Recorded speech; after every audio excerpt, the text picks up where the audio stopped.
Good evening, नमस्कार। मैं विजयलक्ष्मी गुप्ता आप सभी भावी मुख्य सेविका बहनों का अपने चैनल पर स्वागत करती हूँ। वीडियो ज़्यादा लंबा ना हो इसका ख्याल रखते हुए मैं इधर उधर की बातें ना करके सीधे कमेंट पर आती हूँ, जैसा कि मैंने थंबनेल पर लिख रखा है। एक बहन हमारी है जिन्होंने लिखा, क्या लगता है दी कब तक फाइनल होगा? 2-3 महीने में हो सकता है या नहीं? 1 साल तो हो गया है सब देखते देखते, अब कुछ समझ नहीं आ रहा है क्या होगा।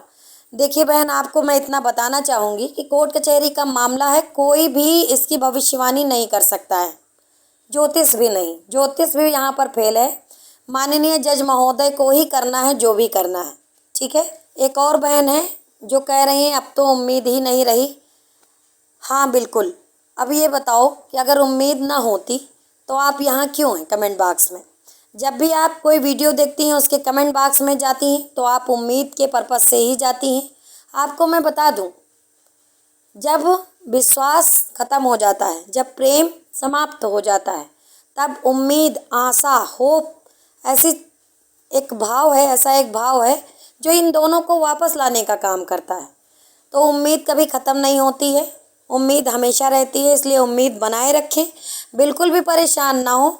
मैं आपको बता रही हूँ कि यूपी SSSC में है तो आप बिल्कुल परेशान ना होइए, क्योंकि आपको पता होना चाहिए कि यूपी SSSC की कोई भी भर्ती 1-2 अपवाद होंगी, बाकी सबको छोड़ करके जितनी भी भर्तियाँ हैं काफ़ी समय लेती हैं, कारण कुछ भी हो, ठीक है।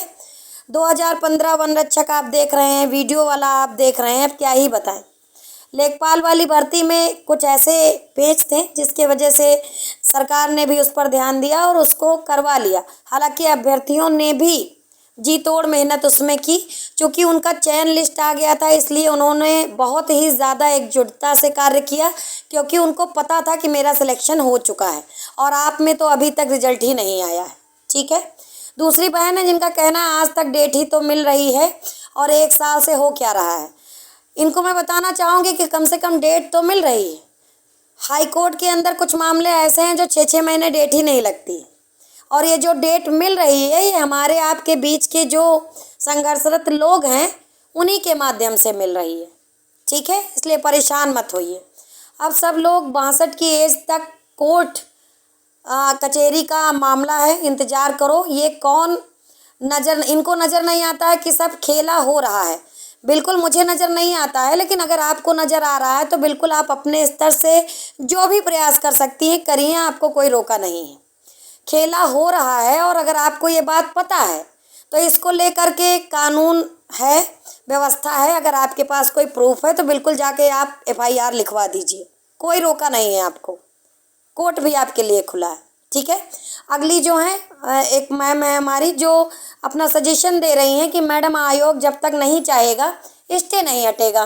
पहले आयोग स्पष्ट करे कि वो 126 पद पर रोक रहा है, तब कोर्ट निर्णय देगा। सीट निर्धारित करने का काम आयोग का है, आयोग तब करेगा जब सरकार चाहेगी। ये मेरी निजी समझ है, आपकी समझ बहुत अच्छी है, लेकिन आप जिस तरह से अपनी समझ बता रही हैं तो इस हिसाब से सबको, साढ़े 34,000 लोगों को एग्ज़ाम देने के बाद चुप्पी साध के बैठ जाना चाहिए, भाग्य के भरोसे, आयोग के भरोसे।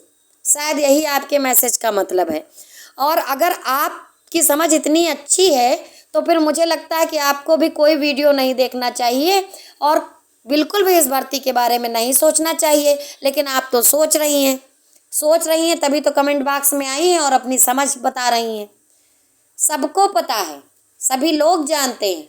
आप लोग जब इस तरह के कमेंट करते हैं, जितने भी इसमें लोग कमेंट करते हैं, मुझे पता है वो परेशान है, लेकिन कभी आपने एक बार भी ये सोचा कि जो लोग 34,000 में सामने से आकर के कोर्ट केस में संघर्ष कर रहे हैं उनके मन में क्या चलता होगा?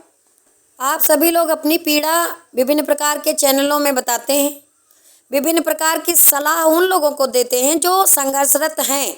सलाह देना, सलाह लेना और उन सलाहों में से सही सलाह का चुनाव करना, फील्ड पर संघर्ष करना, संघर्ष करके जवाबदेही तय करना। जब भी कोई संघर्ष करने के लिए आगे आता है स्वतः ही वो जिम्मेदार हो जाता है सबको जवाब देने के लिए, ऐसा आप लोग मान लेते हैं और फिर उसी को ट्रोल करना शुरू करते हैं, उसी से कहना शुरू करते हैं कि हम बहुत परेशान हैं। कभी उसकी पीड़ा को समझा आपने कि जब उसके द्वारा संघर्ष किया जाता है और सफलता नहीं मिल पा रही है तो आप लोग उसको कितना इरिटेट करते हैं, कितना परेशान करते हैं, उसको ही दोषी बना देते हैं कि आपकी ही कार्यशैली गलत है।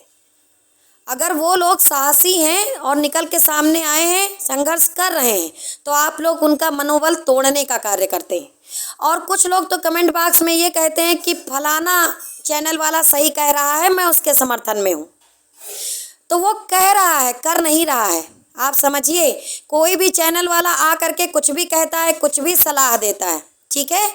ये काम कहने के, बताने के, फ्री की सलाह देने की सबसे हो सकते हैं, लेकिन फ्री की सलाह देने के साथ साथ जो संघर्ष कर रहा है उसकी पीड़ा को भी समझने का कार्य करिए। जब लोग आप लोग हतोत्साहित होते हैं, निराश होते हैं, अपनी पीड़ा उस व्यक्ति से बताते हैं जो आपको सूचना भी देता है, आपको मोटिवेट भी करता है और स्वयं अभ्यर्थी भी है और संघर्षरत भी है, तो उसके मन पर क्या प्रभाव पड़ता होगा ये भी आप लोगों को सोचना चाहिए। अगर उसकी कार्यशैली अच्छी नहीं है तो आप अपना मूल्यांकन करिए कि आप कहाँ पर हैं।